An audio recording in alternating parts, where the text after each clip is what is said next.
आज का lesson plan है हिस्ट्री का, जिसमें बनाएंगे नवपाषाण काल। पहले लिखेंगे पाठ्य योजना, फिर लिखेंगे दिनांक, कक्षा, वर्ग, विषय, उपविषय, चक्र, अवधि। कक्षा में लिखेंगे क्लास 8, वर्ग ए, विषय सामाजिक विज्ञान, उपविषय इतिहास, चक्र 6, अवधि 40 मिनट। संस्था का नाम, यह हमारे कॉलेज का नाम है, अपने अपने कॉलेज का नाम डालेंगे। प्रकरण है नवपाषाण काल। सामान्य उद्देश्य में लिखेंगे पहला पॉइंट, छात्रों में इतिहास विषय के प्रति रुचि उत्पन्न करना।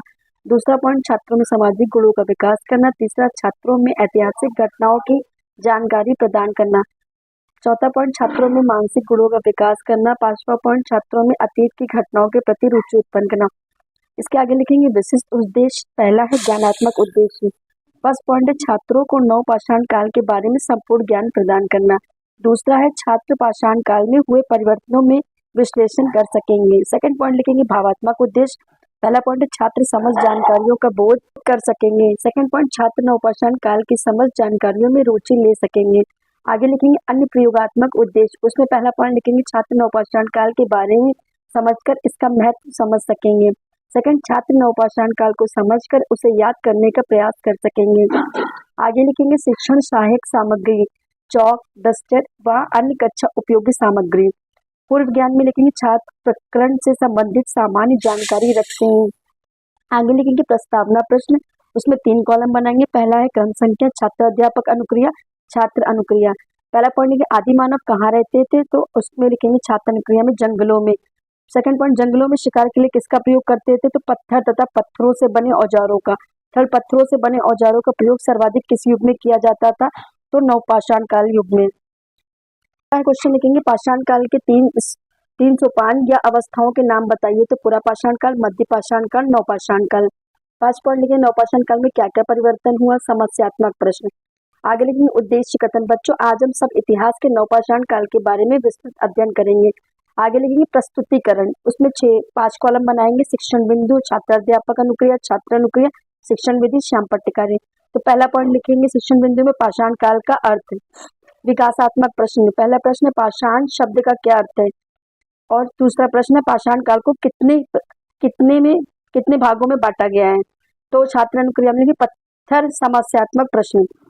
स्पष्टीकरण में लिखेंगे जिस कालखंड के ज्ञान के लिए कोई लिखित साधन उपलब्ध नहीं है, उस काल को प्राक ऐतिहासिक काल कहा जाता है। उत्खनन के फलस्वरूप प्राप्त अवशोषण पाषाण पत्थर निर्मित है। पाषाण काल को पाषाण काल इसलिए कहा क्योंकि इस युग में पत्थरों से बने औजारों में समय परिवर्तन होते हुए भी तथा इसे 3 भागों में बांटा गया है। पहला पुरापाषाण काल, मध्य पाषाण काल तथा तीसरा नवपाषाण काल। अनुक्रिया में लिखेंगे छात्र ध्यान पूर्वक सुनेंगे। शिक्षण विधि में लिखेंगे प्रश्नोत्तर विधि, और स्पष्टीकरण में लिखेंगे व्याख्यान विधि। आगे ही ऐसे 5 कॉलम फिर बनाएंगे। शिक्षण बिंदु, छात्र अनुक्रिया, छात्र क्रिया, छात्र शिक्षण विधि, श्याम पट्टिकारे। विकासात्मक प्रश्न लिखेंगे उत्खनन का क्या अर्थ होता है, तो खुदाई करना। नवपाषाण काल में मानव ने किस प्रकार प्रगति की थी, समस्यात्मक प्रश्न। स्पष्टीकरण में लिखेंगे नवपाषाण काल पाषाण काल का अंतिम सोपान है। इस काल को खाद्य उत्पादन को अवस्था कहा गया। नवपाषाण काल की अवधि 15,000 से 12,000 वर्ष ईस्वी पूर्व प्रारंभ हुई। इस काल में मानव जीवन में अनेक क्रांतिकारी परिवर्तन आए। इस काल के मानव को औजार व हथियार अधिक सुडौल तथा उपयोगी बनाए गए। पत्थर की कुल्हाड़ी, बहुला, छेना आदि इस काल के उपकरण थे। छात्र क्रिया में लिखेंगे छात्र ध्यान पूर्वक सुनेंगे। शिक्षण विधि, प्रश्नोत्तर विधि, और स्पष्टीकरण में व्याख्यान विधि। इसके आगे लिखेंगे इस युग में पहिए का आविष्कार हुआ था। इस युग में पशुपालन का सर्वप्रथम प्रचलन हुआ था। इस युग में कुत्ता मानव का सहयोगी बना। नवपाषाण काल में कृषि का प्रारंभ भी हुआ। कृषि के ज्ञान से मानव ने स्थायी जीवन बिताना प्रारंभ किया। नवपाषाण काल का मनुष्य धीरे धीरे मकान बनाना सीख गया। पहिए चौक आविष्कार इस युग की महत्वपूर्ण उपलब्धि थी। आगे लिखेंगे बोधात्मक प्रश्न। पहला प्रश्न, पाषाण काल की 3 अवस्थाओं के नाम बताइए। पहिए का आविष्कार किस युग में हुआ। नवपाषाण काल के प्रमुख हथियार बताइए। नवपाषाण काल को प्रारंभिक अवधि बताइए। लेखन और परीक्षण में लिखेंगे श्याम पट पर लिखे सारांश को बच्चों ने उतारने के लिए कहेंगे तथा कक्षा में घूमकर निरीक्षण करेंगे। उत्तर लिखेंगे प्रश्नोत्तर, श्याम पट का प्रश्नोत्तर। पहला प्रश्न, पाषाण काल को 3 अवस्थाओं में बांटा गया। पुरापाषाण काल, मध्य पाषाण काल, नवपाषाण काल।